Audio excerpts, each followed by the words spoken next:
Angie, and you're watching Dontae's Boxingnation.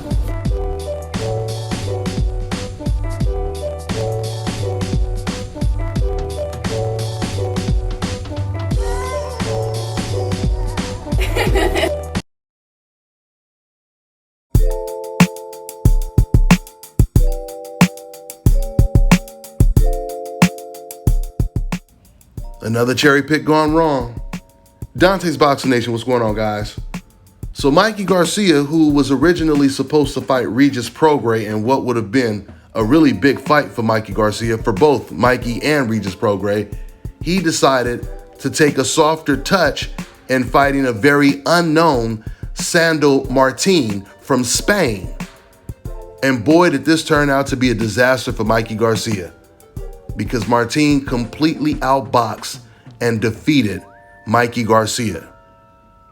Martin looked like the Spanish version of Errol Spence or Pernell Whitaker, at least compared to Mikey Garcia in the ring he did. This man Martin was slick, he was calm, he was poised, his defense was impeccable, he used great foot movement, he got off the ropes with ease. I mean, he did everything in this fight. You can count on one hand how many times Martin got hit flush in this whole fight. Now, Mikey Garcia, he was coming forward. Mikey was looking like Mikey Garcia. But Martin was a crafty, slick southpaw, and that gave Mikey a lot of problems. Mikey is known for having a great jab, but Martin, he took that jab away from Mikey Garcia. And the crazy thing is Martin was actually jabbing over Mikey's jab and landing the jab. I'm talking about double jabs, triple jabs. I was really impressed, man. I was really impressed with Martin's performance. The entire DAZN staff, they had Martin winning this fight. And what was really interesting is, of course, Mikey Garcia, he's going to say at the end of the fight, I thought I won the fight, etc., etc. He said, you know, the guy ran around and I thought I won the fight. But what was so funny is the DAZN reporter, when he interviewed Mikey after the fight, he was trying to make excuses for Mikey. But the problem was the reporter and Mikey were not on the same page. Because as the reporter is trying to make excuses like, yeah, but you had a long layoff though. You think that has something to do with it? And Mikey's like, no, I had nothing to do with it. Because see, Mikey is saying to the reporter, hey man, I just told you I thought I won the fight.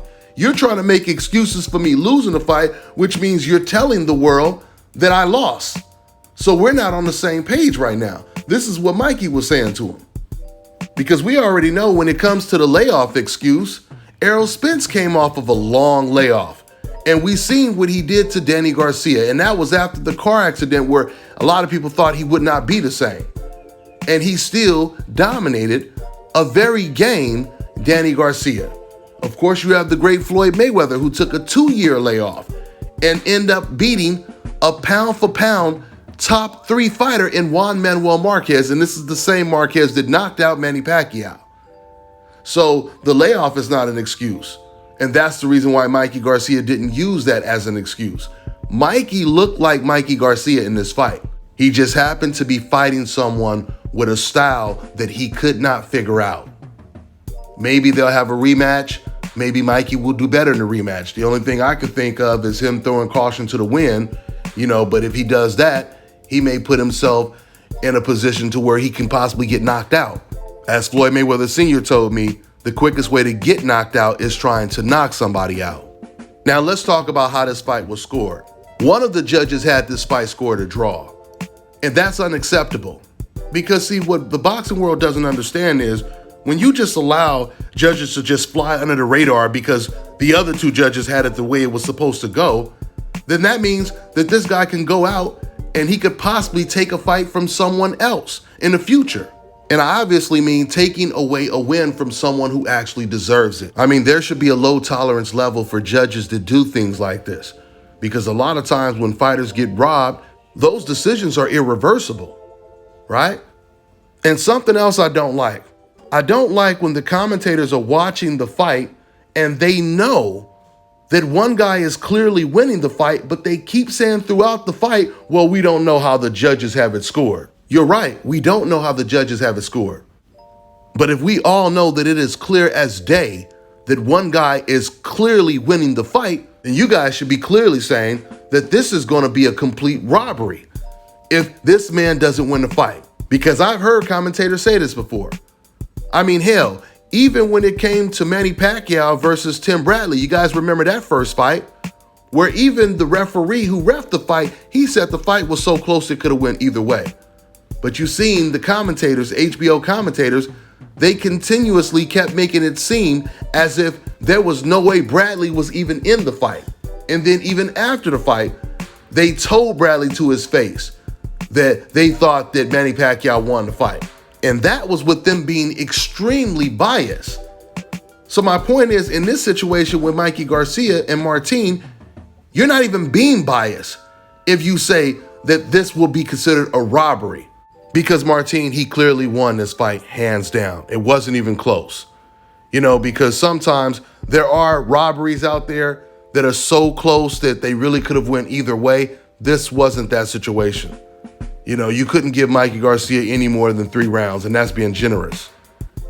This guy had Mikey Garcia completely frustrated. And the crazy thing is, Martin actually moved up in weight just to take this assignment against Mikey Garcia.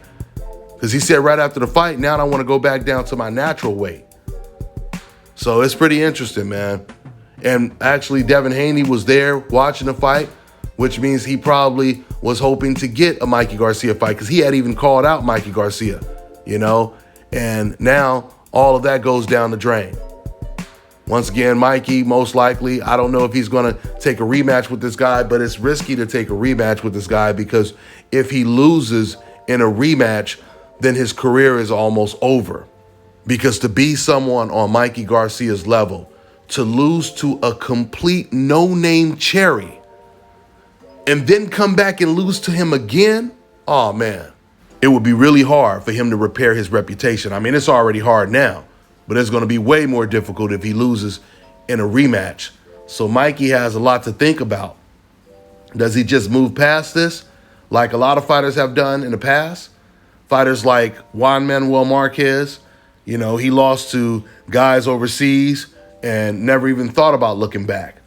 Next thing you know, he's knocking out Manny Pacquiao, right? So, you know, we'll see what Mikey decides to do. Mikey also may be looking at things like, why even risk losing to this guy in a rematch for less money when I could just go ahead and take a big fight and get a bigger payday? You know, if I'm going to risk losing, I might as well go out with the biggest payday. Maybe he's thinking like that. We'll see. That's all I got for now, guys. I'm on to the next one. All right, now check this out, guys. If you're looking to repair eczema scars, burns and bruises, dark spots and blemishes, then this right here is the perfect product for you guys. It's called Elo Deki Face and Body Oil. Athletes and top-ranking boxers, they're also using it after training to reduce swelling, inflammation, and to ease the pain. So get yours today. Go to elodeki.com, like them on Facebook, and follow them on Instagram. Get ready to take your striking game to the next level with the Focus Ball. Dramatically improved footwork, timing, head movement, hand-eye coordination, reflex, and overall fight IQ. It's lightweight and extremely portable, so you can train every time, everywhere. When you don't have a coach to do mitt work, get a Focus Ball. When you don't have a heavy bag to hit, get a Focus Ball. When you don't have a sparring partner, get yourself a Focus Ball. And when you just want to have fun punching and kicking, get a Focus Ball. When you train with the Focus Ball, you train your eyes and your brain to read punches so that you can hit and not get hit, making this very simple device a must-have for all combat sports athletes and enthusiasts alike. So if you want to take your striking game to the next level, don't wait. Get the Focus Ball now.